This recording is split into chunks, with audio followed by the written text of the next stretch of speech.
I'm MarzGurl. I'm JoshKnightTheFirst. And welcome to episode 69 of MokkoriPlay, the only podcast dedicated solely to all things City Hunter. On today's podcast, we're going to cover Season 2, Episode 18 of City Hunter, titled An Aspiring Traditional Japanese Woman, Mokkori Transcends National Borders, Part 2. For a moment, I considered not saying anything about the fact that this is episode 69, but this is MokkoriPlay. And this is episode 69. The Mokkori means boners, and what do you think is going to happen? Let's just get it out of the way. Episode 69. Nice. Thank you. You're welcome. Okay, great. We can move on. All right. So yeah, we're dealing with part 2 of last week's episode. This is going to be a very action-heavy episode, decent on the comedy. Otherwise, no other special news happening. Thankfully, because we've got a lot to cover. It's some interesting things that might affect the course of the whole show if we actually bother to focus on them, which we will, but the show doesn't. No, it never will. And really, it's probably us focusing too much, if I'm to be fair. But that's why we do this podcast, We can do that. it. That's what a podcast is for, is thinking a little too hard about things that probably don't really matter. But they matter to us. Otherwise, we wouldn't be recording it for other people to have to listen to. Sorry, guys. Now this is on you. Yeah. So let's go ahead and put it on you with a recap. Hey, Josh, what happened last time? So last time, there was a lady from the country of Pamela Anderson, and she is trying to leave the country because they're in the middle of a revolution happening, and there's an asshole who's a general who's actually the guy running the country, and he don't want that to happen, so he's trying to kidnap her, and she's like, I don't want to get kidnapped, I'm leaving the country.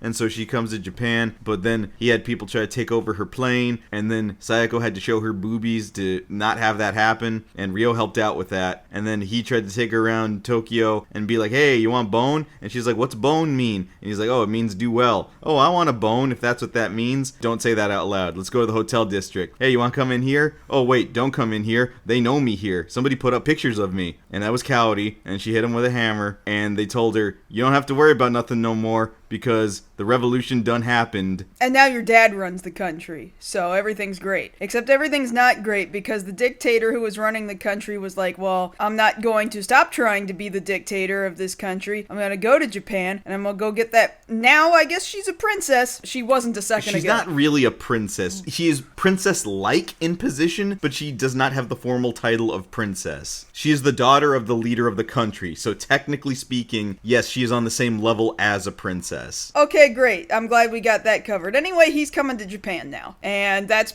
bad. That's bad news. He's got an army, and he's willing to use them. He's got an army in one plane. As far as I can tell, they all fit in one plane. Must have been a big plane. Yeah, I guess so. And so that's actually where we start the episode, not just with the recap, but it's the next day after Ryo has tried taking Misa, the girl who's the daughter of the now head of the country of Pamela, to the hotel and then was stopped by Sayako and Cowdy. It's the next morning, and they're watching news footage that is basically recapping everything we just told you guys. Sort of, just from the perspective of that country and the revolution happening. They most certainly did not go over all that part with the plane hijacking and Sayako showing her boobies to the hijackers and to the pilots of the plane. They didn't talk about all that. But they did talk about the revolution happening, and now that leader has left, and now Misa's father is the guy in charge of the country, and Misa's watching TV, and she's like, oh, well, thank God my dad's okay. I'm really interested in the fact that Misa's not like, wow, we run the country now. Yeah, you'd think you'd be a little more freaked out about that, yeah. You know? Like, oh, damn. Yeah, my dad was kind of an important person. Now he's a very important person. Yeah. Which makes me an important person. I guess we're not worried about that right now. And we're looking at this news footage, and we see that there's some people either protesting or they're in support of the new government. We can't tell, but it's another sign there in the crowd that has English letters on it. The Roman alphabet on it, and it spells, I don't know, they're not real words. The first one might be a real word, dime, D-I-M-E. And then underneath, T-H-Y-L, and there's a little skull face next to it. Dimethyl? Dimethyl? Dimethyl? It sounds like a medication if you say it like that. Remember when there was some other country with a revolution and they had signs that were like... Bedeft Loe. And Dobu Mu? This is right up there alongside them. Dimethyl. So maybe the country of Pamela isn't too far removed from that country that I will not bother to look up. Yeah, it's whatever. So everybody's there in their living room. It's Kaori, Ryo, Sayako, and Misa, and they're all going over, oh, so this is why everything happened here. You tried to leave the country so that they couldn't use you as a bargaining tool, and then he still had dudes chase you here. So you were trying to do the right thing, Misa. I get it. And as Sayako is explaining that to the audience,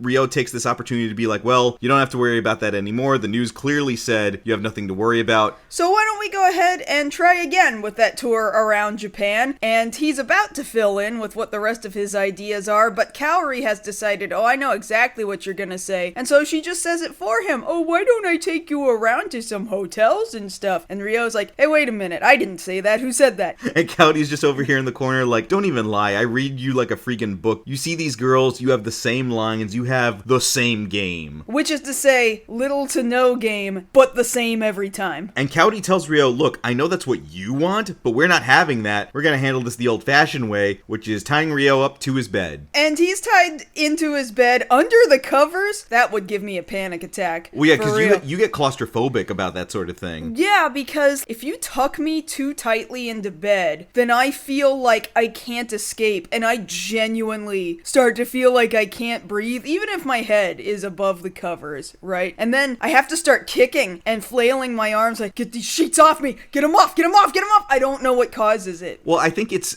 a lot of people are like that when they sleep. Some people want to be tucked in, and other people prefer, like, at least having the one leg free. I'm the one leg free kind of person. It depends on what the atmosphere in the room is. But anyway, so Ryo's panicking, as I imagine I would be doing in that circumstance. But at a certain point, he has kicked and screamed himself to sleep. You just see a bunch of time has passed, and he's just snoring. He eventually knocks himself out over it. So I don't know if maybe we're looking at time wrong. Maybe it's the same night, but it looked like daytime when that report happened, right? When they were looking at the news? I don't know. It was indoors. I really don't know. Okay, then maybe we should adjust that to where it was the same night and the late night news was saying, hey, this is what just happened in the country of Pamela. Then they tied him to bed, and then it's the next day. Because the next scene we have here, it's still at night. Because we go to the plane that General Jimmy, that's what we agreed to call him. His name's Jameddle, but Jameddle is stupid. Yeah. So we're going with Jimmy. Jimmy, sure. Jimmy's on the plane, he tells his dudes, all right, I don't care how you do it, I just want you to get it done. Go get that girl. All right, now get out there and be somebody. And a bunch of dudes parachute out of a plane, and I guess nobody noticed that. So, well, you're not really looking up at the sky for parachuting dudes being like, hut, hut, hut, hut, hut, hut.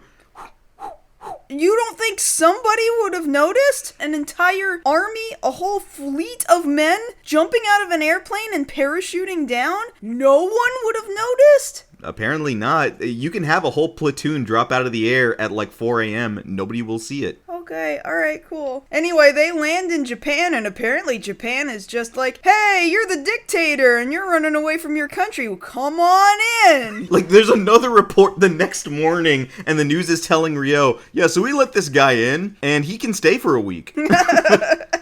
I don't understand, but then again, I don't run the country of Japan. What the fuck do I know? And that's the thing, like the same news report, or either this one or the one before it, they describe General Jimmy as a dictator and a terrorist. And Japan was like, yeah, he can stay. Yeah, walk right on in, man. You know, don't even worry about customs or anything. And so they're there at breakfast, you know, Misa, Ryo, and Kaori. Mind you, Kaori and Ryo have their monogrammed mugs here at breakfast. What quote-unquote good friends? I guess if you're really best friends, maybe you would have some matching stuff. I highly doubt Kaori would classify Ryo as her best friend. They are partners. They do live in the same building. Not on the same floor. But they share a breakfast table, and they have personalized mugs with the first letter of their name on them, an R and a K. And remember, sometimes they have mugs with their faces on them. Sometimes they do, yeah. And you gotta figure, like, they didn't have those at the start of the series. Like, whose idea was it to be like, hey, I got us mugs with our faces on them? I got us matching mugs, and I'm gonna keep them together in your apartment, Ryo. Not in our own separate places, unless Kaori brings her mug every time. She brings her monogrammed mug with her face on it up to breakfast every morning. That seems like a hassle, so you figure just like, oh, I don't know, leaving over a toothbrush.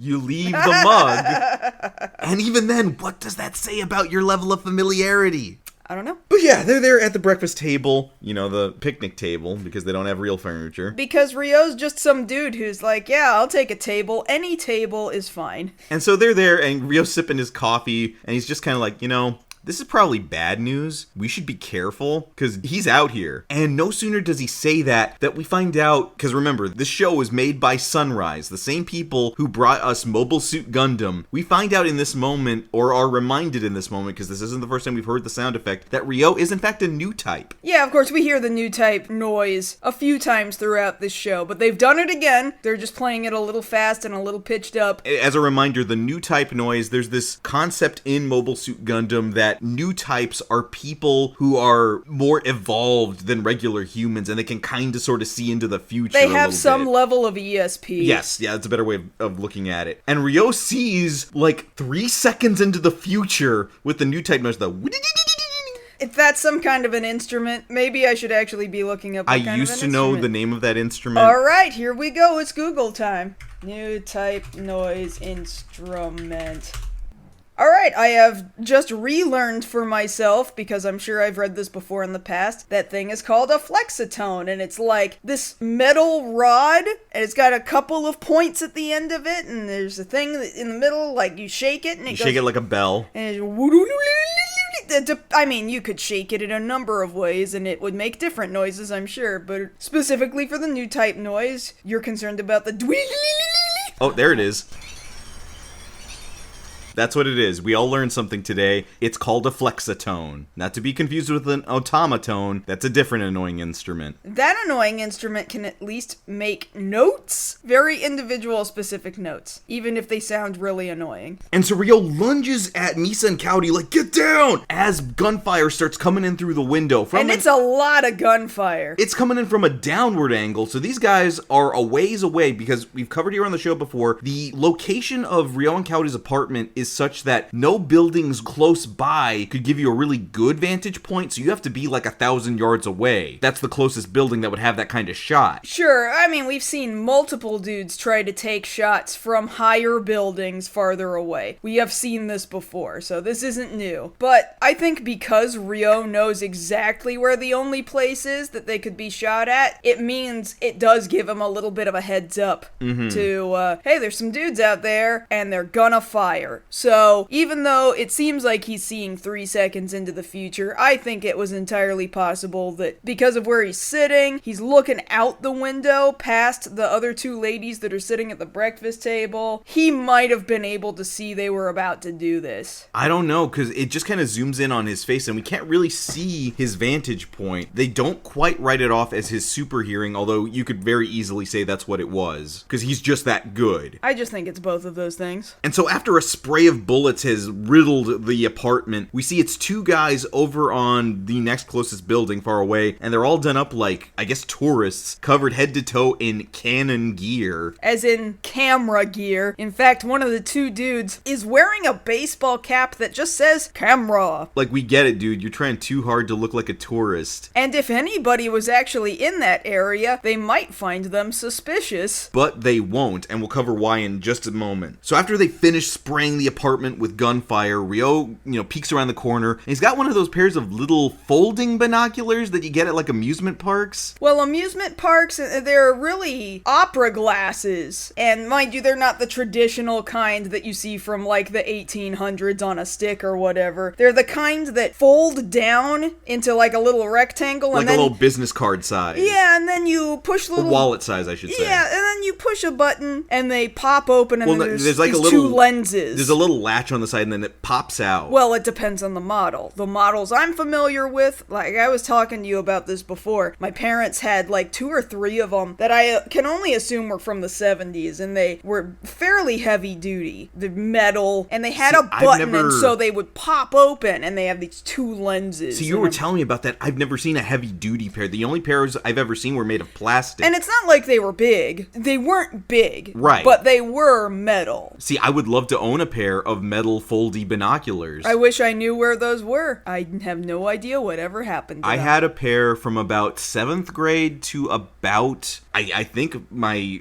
senior year of college, I had them just on my person somewhere because I was weird like that I got from Six Flags. Okay. They could not have possibly been very good. Oh, no, they were crap. They could only see so far. The real deal were pretty friggin' good. See, now you've told me about them, and now I gotta go look those up. Exactly. We should get some. Get some matching opera glasses, and folding opera glasses, and then we'll monogram them. Yeah, that's what I was about to say. Get one with a J and a K on there. There you go. So Ryo's looking out the apartment window, which has been blown to shit, and he's trying to see, okay, where'd the gunfire come from? He sees the guys across the way, but then he's like, okay, well, is there anybody else who saw this? Is there anybody else who's in trouble? And he can't see anybody until he looks a little further down and he sees this giant-ass construction crew seemingly waiting around to do nothing. Huh, that's weird. That's a lot of dudes. What exactly are they working on? I don't know. Why do the construction guys have automatic weapons? Yeah, because all these guys, they're not even trying to hide hardly. Like, they're all done up in full construction gear, but they're also carting around M16s. Huh, that's weird. Never seen a construction worker with one of those before. They must be from America. And so, it was at that point we were kind of like, is nobody else gonna notice this is happening? Ryo tries to go for the phone and see if he can call for help, but these guys are good. They cut the phone lines. Of course they did. And so, luckily, there's some help on the way because Sayako is driving up to their apartment. Or she's at least going in that direction. We don't really know what she was driving in that direction for, but she can't go any farther because there's some police officers, I should say quote-unquote police officers. It's more of these soldiers, just in disguise. They're just standing there and they blocked off the path and they tell Sayako, sorry ma'am, there's been a big old gas leak, you're gonna have to turn around and go back and find some other way. We've evacuated the area and you should leave here too. Oh, so you've evacuated the area, so of course nobody's going to notice all of the construction workers with AKs. M16s. Or M16s. Whatever. Very large automatic or semi-automatic weapons. And so Sayako, actually showing a bit of good police work, notices that on the belt of the cop that's told her to turn around, he's housing a CZ75 pistol. And if you know anything about Japanese policemen, normally what they carry are short, snub-nosed, 6-round revolvers. This gun is too high-powered for just a regular street cop. Yeah, I was gonna say, look, I don't know handguns very well, but I'm just gonna assume if Sayako was freaked out by it, that is not a standard issue police it is not. Weapon. So she doesn't let on that she's recognized, oh, that's the wrong gun, you must not be a real cop, and just tells him, oh, thanks, I'll turn around right now. And so she heads off in the other direction, but she's just kind of like going around the corner. And she gets on her car phone. I didn't realize her Porsche had a car phone. Her Porsche has a car phone. Okay. So she tries to call, I guess she tries to call in for backup or something, or call back to the police department. Well, no,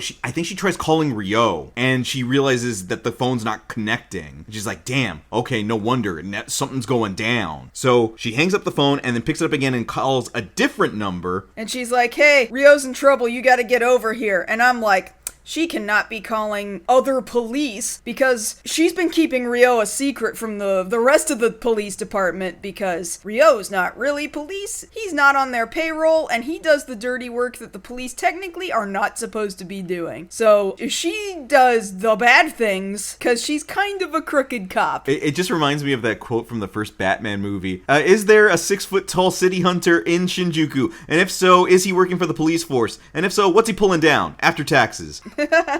So anyway, she has called for someone to help. Help is on the way. But they need to hurry up and get here because whoever's in charge of this militia, they've ordered everyone to move into the apartment. Now, thankfully, Ryo has moved everybody, him, Kaori, and Misa, down to the armory. And Kaori's ready to rock. She's already got an Uzi at the ready. Like, come on, let me at him. But Ryo's like, no, you stay down here. You're gonna protect Misa. I'm gonna go up there and I'm just gonna talk to some of these guys. And he says as he pulls out his gun, just let me talk to him. I just want to talk to him. I'm gonna be right back. I'm gonna take care of a couple of these guys. Also, can you hit play on this tape player real quick? Footsteps starts, so you know badassery is about to commence. And so he just starts blasting. Yeah, he's going through the hallway, the living room, and there's a bunch of dudes already there busting into the building, and he murks 7 of them. This is once again one of these moments in the anime. The Sunrise animated anime, okay? Where I feel like you have nerfed this so that we have to question question, did he really murder them, or he probably has murdered them? Because remember, diplomatic immunity. These guys aren't from around here. That's very true. I'm just saying, never forget, the anime is nerfed by comparison to the manga. Now, I've not read this manga chapter. I'm just taking a wild guess that if this were the pages of the manga, this would be a whole hell of a lot more bloody than it looks right now in this show. Like in other cases where Ryo's having to deal with a mob of people, it's pretty safe to assume that he has murdered these people. Right. So it's just blam, blam, that down,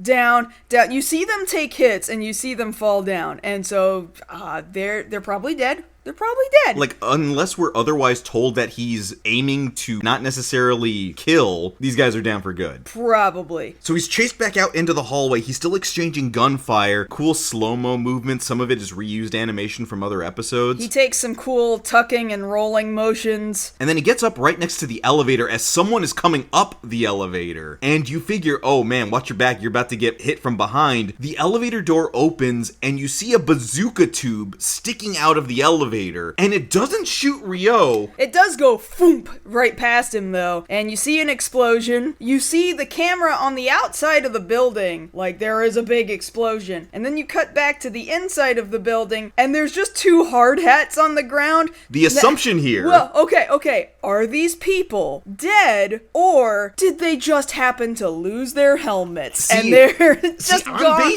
I'm basing it on the idea of we can't show bodies necessarily. If it's Ryo, it's okay, because he's under a different set of animation rules. But here, if you don't want to say they're dead, we've just left their helmets. I highly doubt, from direct fire from a bazooka, we see it was two dudes, the explosion happens, and now there's two hard hats. That makes me believe these two men are dead. I understand. It's just that we find out the person who fired the bazooka... Because you assume, based off every other episode, and you'd be semi-alright in assuming that's where we were going, that it was Umibozu. But it's not. It's Kaori, and like this causes kind of a conflict in narrative as far as the overarching, why is Ryo taking care of Kaori? Part of it is because her brother asked for Ryo to take care of her. Okay, but another big part of it is she wants to stay here and be my partner, but she should never get her hands dirty, meaning she should never actually have to kill anybody. That would be a horrible thing to put on this young woman that I don't want her to have to go through something like that. Because naturally, she would want revenge on whoever you want to say it was, Black Hand, Union Teope, right. Whoever did Makimura in, she would want revenge on them, and Ryo has taken it upon himself. No, I want that revenge too, but I don't need you getting involved in that. I will handle this. And so, yeah, Ryo is actually really stunned, and he actually does for a second look really concerned, like, oh man, you should not be up here, you should not be doing this. But Kaori is like, no, you're up here taking care of this, I'm gonna take care of this too, and she's strapped. She's got so much ammo and guns. Just to the gills. She hasn't been this strapped up since the episode where Umibozu taught her how to do traps. Right. So yeah, this is a big question that the show is never going to return to of did she or did she not just murder two men? Actually, three potentially, because as Ryo is kind of chastising her for this, she lets loose another volley of bazooka explosions, like 8 or 10 of them, and we see another hard hat on the floor. Like, we see what seems like 4 dudes getting out of the way. So I don't think those were bodies, because there's no aftermath, but there's at least one extra hard hat on the ground. So potentially here, in this episode, in episode 18 of season 2, Kaori may have just killed 3 people. It is very possible, but also this anime is trying very hard to make you question, even when Ryo is killing people, did he actually kill them? Or are those guys okay? I mean, like, they're dancing. They're having to do a lot of dancing right now. I know. But really, Ryo's much less concerned about whether or not these guys are dead, and more concerned, like, you are blowing the shit out of the place where we live. Can you please stop doing that? And while they're arguing about that, you know, there's still a bunch of dudes downstairs waiting to get up in there and start blasting themselves. But we've run out of time for footsteps to be playing, so we gotta play a different song. We gotta start playing Baby I Want Your Love, and that's when Umibozu comes in. And he's driving like, I don't know, it looks like a Toyota 4Runner or something. You know, it's some all-wheel drive. Before you were saying you thought it was an Isuzu. I did not say that tonight. We said Isuzu about a different episode. Yeah, that was like 2 weeks ago. That was not this car. You think it's a different car? Yeah, it's a, not a sport utility vehicle, not an SUV, but like... See, I wanted to say it was like a Jeep of some kind. This is not a Jeep. Like a bigger one, like a Grand Cherokee. This is not big. This looks small. This looks smaller than You think it looks smaller? Yeah, it looks smaller than his usual vehicle. His usual vehicle is most definitely a Jeep.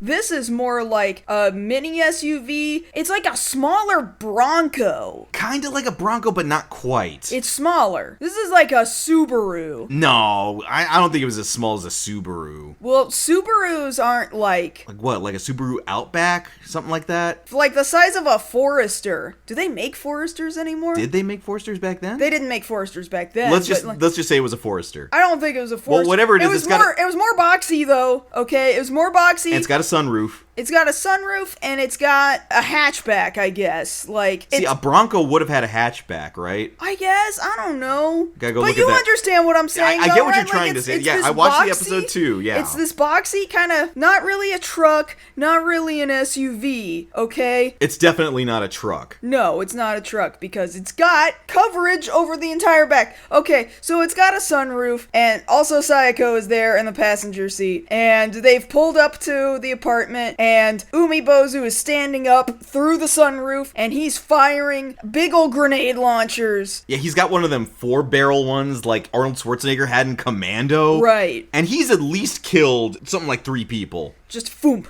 foomp, foomp. Meanwhile, Sayako's like, alright bitches, get in. So everybody gets in the car. Get in the van! Ryo, Kaori, Misa, they all get in the car, and Umibozu finally has to be like, alright, I need to just throw this thing on the ground. We don't have room for this in here anymore, and I'm driving off, but everybody is shooting at them as they're driving off. Like they're taking fire, and they've blown out all these windows. It's the 80s, it's an action scene. Nobody had time to buckle up. I guess, but Sayako's been sitting in that passenger seat, meaning she never buckled up, even when Umibozu came to pick her up. But in any case, the soldiers are shooting so hard at the car, they manage to take out the passenger side door, and Sayako just comes rolling out. She just falls out, and she falls hard. She hit the ground pretty nasty. She took a roll. She should have lost a little bit of flesh in that. Immediately, the soldiers are on top of her, and she's like, just get out of here, go! Because they've got a gun to her head, which should indicate, hey, you guys aren't going anywhere, because we have somebody who's important to you, and we will shoot her. But she's saying, no, just go. And Ryo's like, yeah, Umibozu, just go. Just leave her. And Umibozu's just like, you ain't gonna tell me twice.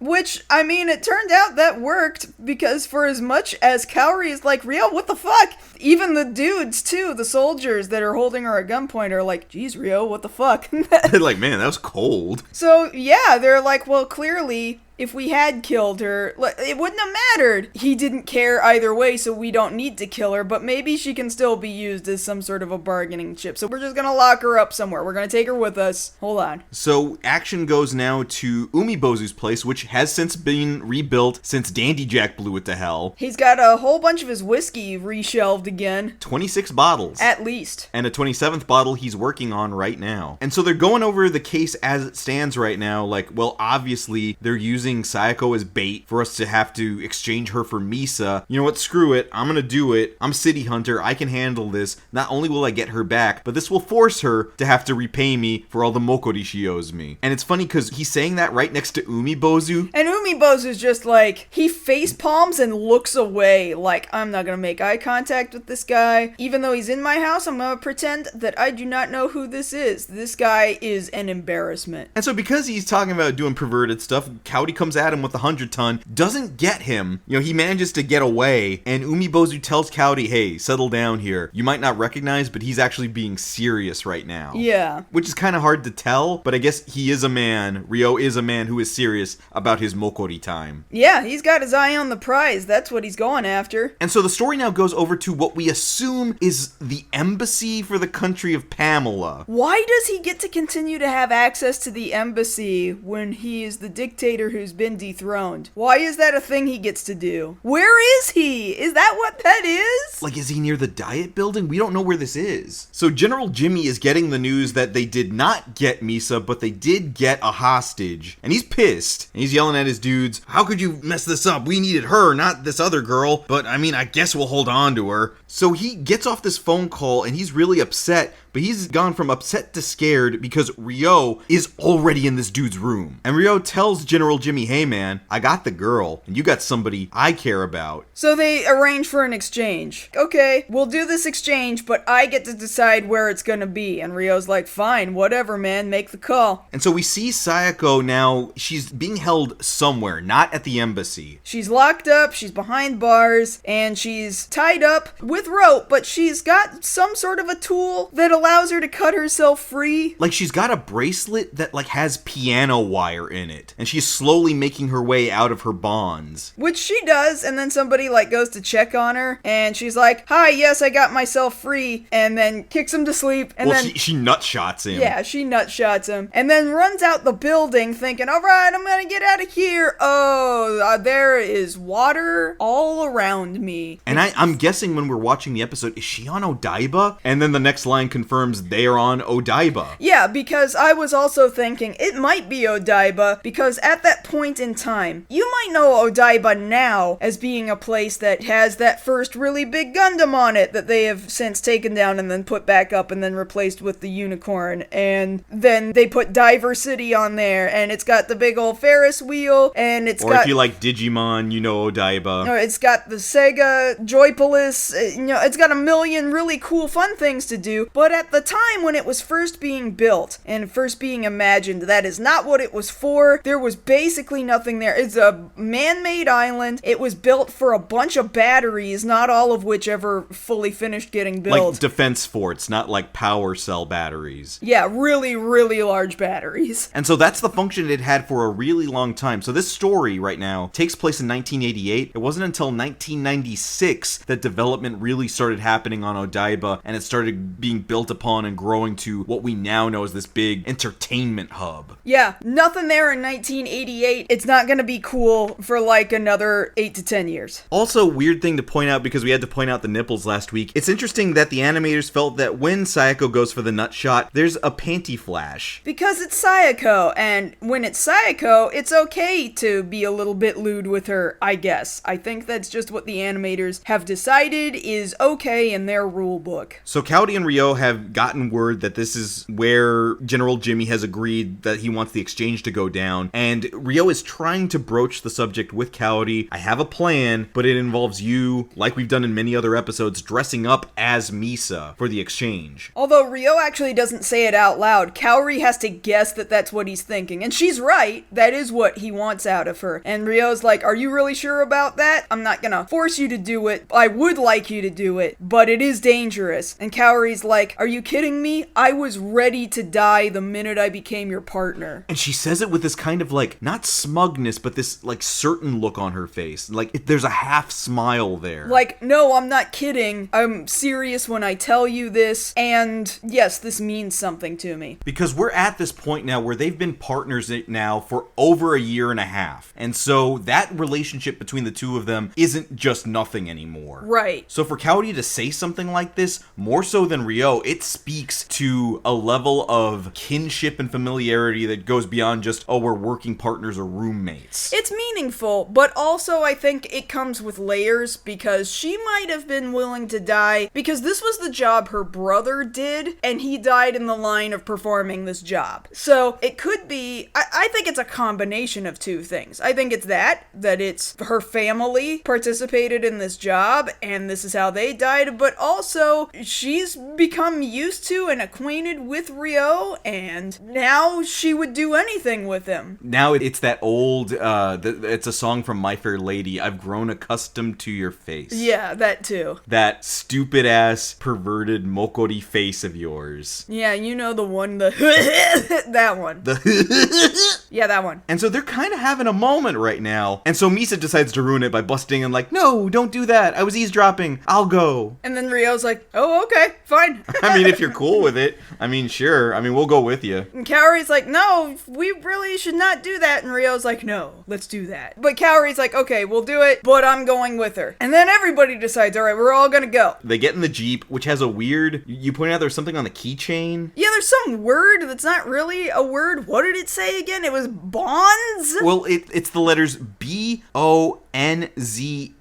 and I couldn't help but pronounce that as bones. Bonze? I don't really know. Again, I don't know that they knew what they were trying to say. They were just like, stick some letters on there. So then they open the garage door, but guess what? Umibozu's there, and he's like, hope you didn't forget about me. Like, you guys are really gonna go out there and you're not gonna invite me? And Ryo starts chastising Umibozu about this, and this leads to a trend that carries through for the rest of the episode of them bickering back and forth. Look, man, if you want to help out, just say you want to help out. If you actually care about Sayako because she's kidnapped right now, man, why don't you just say so? And then Umibozu's just like, bro, why don't you just say that you care about what's happening right now? By the way, she hired me, so I'm just going to take care of myself because I'm fulfilling my obligations. It's got nothing to do with you. They're both just kind of like, no, you admit that you have actual feelings even though you're a man. No, you. No, you admit that you have feelings even though you're a man. No, you be emotionally vulnerable. Which, I mean, maybe that is them showing they are being emotionally vulnerable by denying they're emotionally vulnerable. I don't know if that's toxic masculinity or not, but, like, it's showing a little bit. I mean, so I feel like since this is the 80s, the way they would talk, they're like 2 seconds away from being like, I want you to help out, no homo. Like, that's how they would have been with each other. I know. And even though it's like, y'all, it's cool if you care about each other. You can be friends. You can hang out. It's fine. Just calm down. Everything's alright. But they do kind of get over it for a second, and they all get in the van just to go drive to a boat. And well, then they get in the Jeep to go to the boat. And then they go to the boat, and then they take the boat to Odaiba, because I guess there wasn't just a normal pedestrian bridge to Odaiba at this point in time. You know, now Odaiba's got vehicular bridges and a monorail system that'll get you to Odaiba. They got ferries too, right? There might be a ferry. I've never taken the ferry, but I have been driven there, and I have taken the monorail. But right now, none of those things are there, and they have to take a boat. Because this is the 80s. Yes. Also, we're just now finding out somebody's got a boat. Yeah, where'd they get the boat from? Does Umibozu have a boat? He might have a boat, because this is Umibozu's Jeep they were taking, because they're still at Umibozu's compound when they leave. And Umibozu's the one driving the boat, right? Yeah. So, I guess it's his boat. So he's got a boat. These guys have a lot of shit. How do they manage this? Kaylin, they're mercenaries. What? I don't know if you're new to this podcast. What?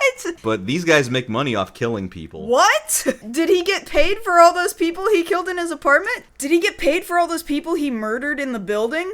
I mean, I don't know. Wait, see, now we have to ask this question, because Sayako called Umibozu. She's got Umibozu on speed dial too. Does she actually pay Umibozu? That's a good question, because he wouldn't just go in for a job as a favor, usually. Yeah, because he doesn't deal in favors. And he's too nervous around women, so she's not promising him sexy times. Right, that has never been a thing with Umibozu. So is this a thing that Sayako is that much of an asshole that she will financially pay Umibozu, but she will not pay Ryo anything? Entirely possible. It's like that meme that you see online, like, you guys actually got paid? Yeah. So they split up to go do the prisoner exchange. Ryo takes Misa to go meet General Jimmy and one of his guards who have Sayako, and they're at, you know, a decent pace away from each other.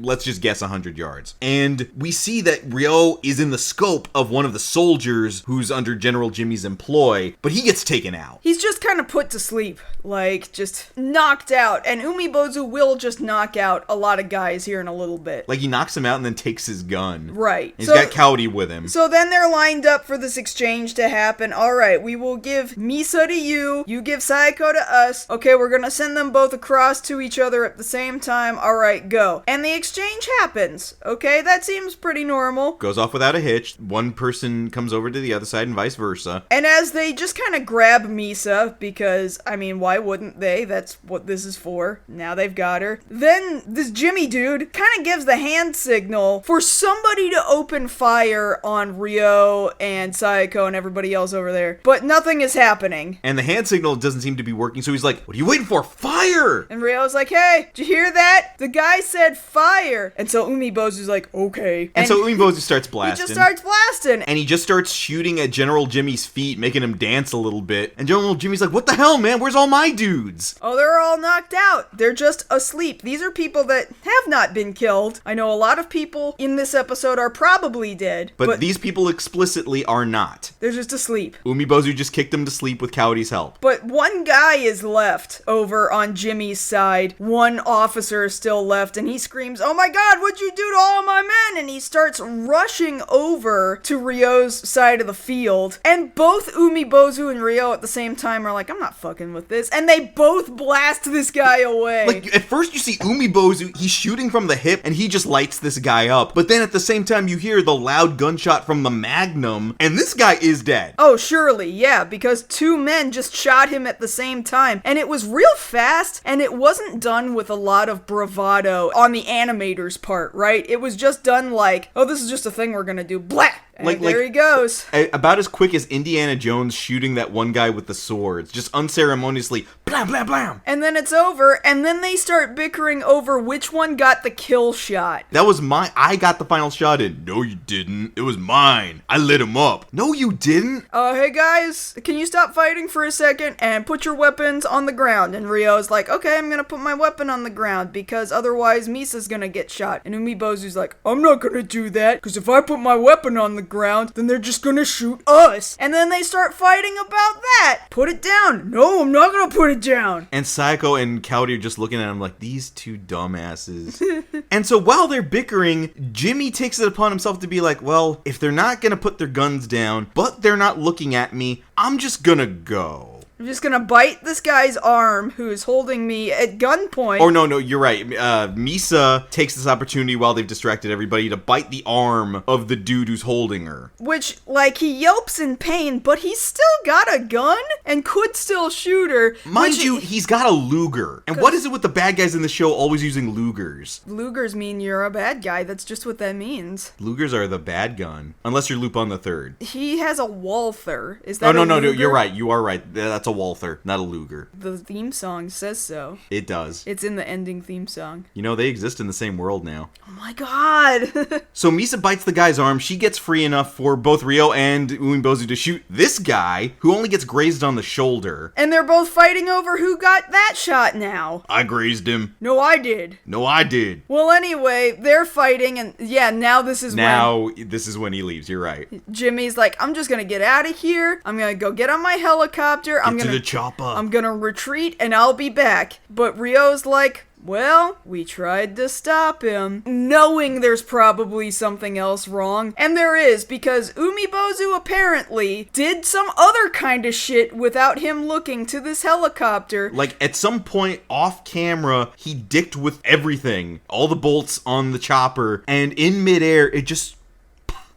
kind falls of apart. Falls apart and does not murder this guy. It falls apart. He falls into the ocean and does not die. But after he falls into the ocean, then shboom, then the helicopter just blows up. And it's a very Scooby-Doo ending. Everybody's lined up on the shore side looking at Jimmy holding onto some piece of debris, keeping himself afloat. He's like, I would have gotten away with it too if it wasn't for you meddling adults with your guns. And this time, Umibozu's like, don't you try to take credit for this, Ryo, motherfucker. I'm the one that did this one. And Ryo's just like, okay, you did it. I'm not taking credit for this one. This was all yours. Calm down, buddy. We've reached the peak. Now we gotta take it down a little bit, make it a little mellow. We're gonna do a nice little romantic scene on the beach between Misa and Ryo. And Misa's just like, thank you. This was wonderful. You helped us. You saved my country. And now, I guess something bad will happen to the guy who tried to destroy an entire country and then tried to murder me in Japan's territory. But I don't know what. We will never cover exactly what happens to him. But thank you for all of that. Would you like to come back to the country of Pamela with me? And she goes in for a kiss, actually. She waits for Ryo, actually, to go in for this kiss. And Ryo is very enthusiastically like, oh, yeah, which he never means it when he says he's gonna go to another country. No. But he does want to get kissed, so he says yes. But Kaori's kind of a jerk and cock blocks him here. She's found a squid, I guess? Some little octopus or something, and then just kind of put it in front of his mouth as he leaned in. Where did she get that from? They're by the ocean, Kaylin. You know, Japan is by the ocean? Yeah, she just probably picked one out of the water. Well, it was just that easy to just pull a squid out of Odaiba. Odaiba also is really high off the sea level, okay? How did she do that? Okay, let me ask you this. How does she pull the hammers out? So she keeps squid where she keeps her hammers? I'm saying if we can't question where the hammers come from, I think we can let the squid go.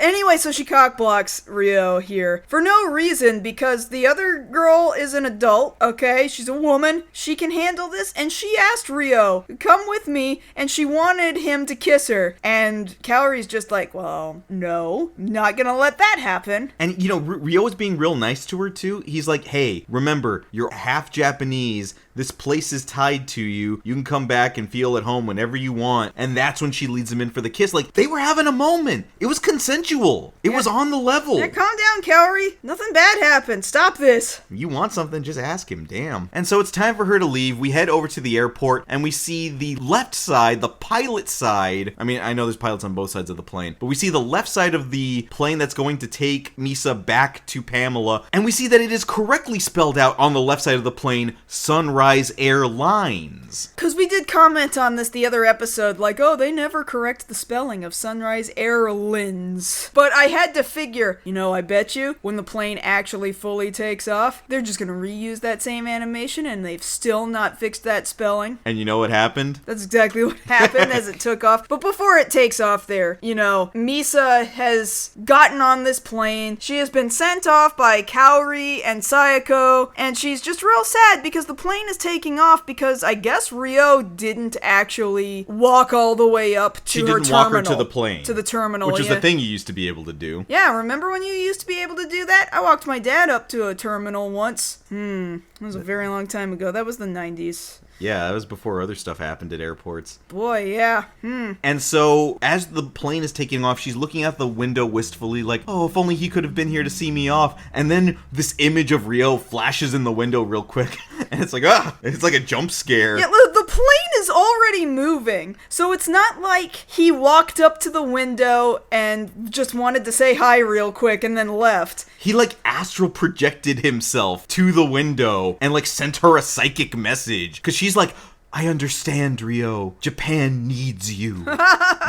So long as Japan needs you, you cannot leave Japan. And then he basically repeats literally that exact same thing in just a second. Because he actually is at the airport. He was just an asshole and didn't walk her to her gate. Like, you could have at least done that, bro. But then I think about it, too. He probably would have gotten cock-blocked again, and he just didn't want to deal with it. That could be. And so Kaori meets up with Ryo and asks him, so you didn't want to go to Pamela? Again, he says what he just said. Japan needs me. I can't leave this place. And also, don't you need me, Sayako? Because Sayako is also there, and then he grabs her butt. And she's very mad about that, and then he runs away like, haha, I did a sexual assault joke, this is very funny. But at least the pan out is a very nice piece of art of him running away while two women chase him down angrily for sexual assault, and a plane is flying away in the distance. It's a nice conversation piece for your living room. Yeah. And that's where Supergirl is playing, and that's the end of this episode. Yay! So overall, I like the balance in this episode a lot more between comedy, action, and a little bit of serious moment here in between Ryo and Kaori. Yeah, and I think the banter between between Ryo and Umibozu is pretty good. I think them showing in this almost toxic masculinity sort of way that actually they have feelings and they care about other people aside from themselves. You can see the care in these dudes, even though they are doing their damnedest to be men who do not show that they have any sort of feelings at all whatsoever. But that's just not true. They're the type of dudes that would not allow themselves to be that vulnerable about the other one, because then they would feel like, oh no, I've been vulnerable. He might shoot me right now. Because they do actively still want to kill each other. That is true. That's another thing. It might not just be, oh, if I show that I'm vulnerable, then he might think I'm gay. It might not be that. It might genuinely be, oh, they might use this vulnerability against me, if not now, then at some point in the future. Exactly. So it's layered. I guess so. Okay, you got me there. And so we'll never see anybody from the country of Pamela ever again. We're not going to have to worry about that. When do you ever see anybody from any of these fake lands ever show up ever again after they've been introduced? I just want to know, between this country and the other country we kind of mentioned with, you know, Dobu Mu and Bedeft Lowe,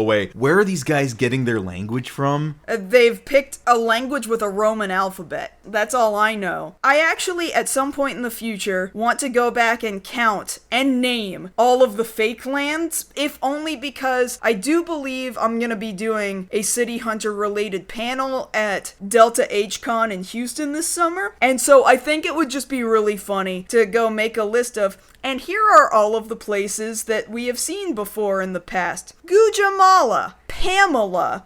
Just start naming all of these countries, because I think these are some really funny names. And where are they exactly?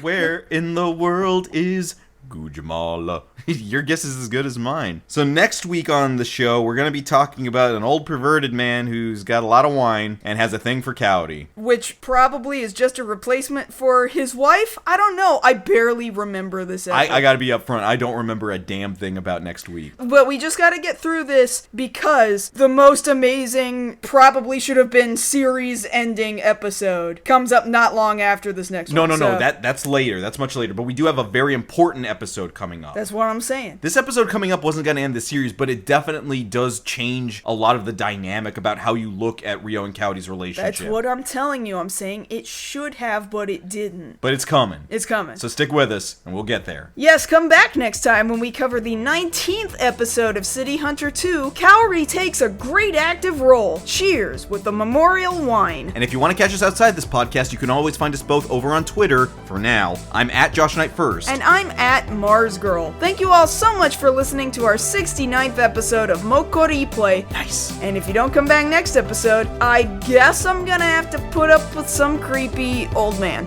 You ain't got to put up with that.